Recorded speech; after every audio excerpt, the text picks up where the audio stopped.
Existem situações nas nossas vidas, meus irmãos, que Deus nos ordena a fugir.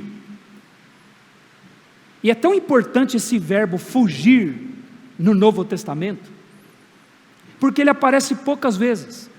Então é fácil, de uma certa maneira, fácil nós identificarmos o que significa fugir. Por que Deus manda fugir de algumas situações? Porque algumas situações Deus não diz que é para nós enfrentarmos. Porque algumas situações Deus não diz que é para nós resistirmos. Porque algumas situações Deus diz para mim e para você que nós devemos fugir.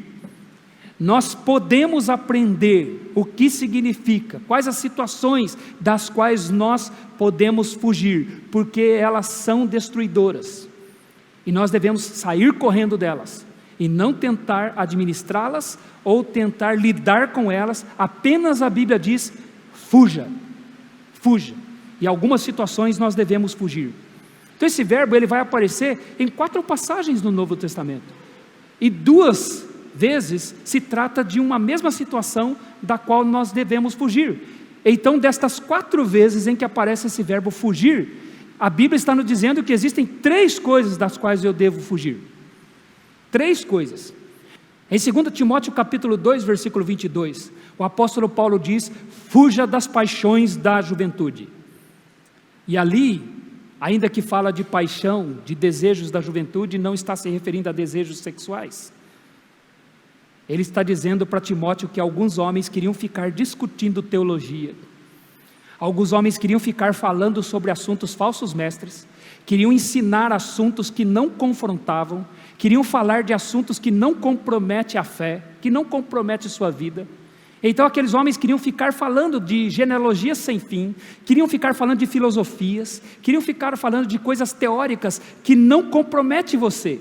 Queria ficar falando como são os anjos, como que os anjos caíram, quando que o diabo caiu. Queriam ficar falando sobre coisas, onde está o céu, onde está o inferno. Essas coisas teóricas que não comprometem você. E é interessante que os jovens gostam desse tipo de discussão.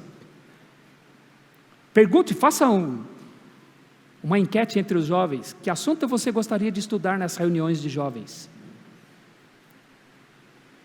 Dificilmente você vai lá: eu quero aprender como eu posso amar mais a Deus. Eu quero aprender como eu posso obedecer melhor os meus pais. Eu quero aprender como eu posso lidar com os meus sentimentos, para que eu não me apaixone pela pessoa errada.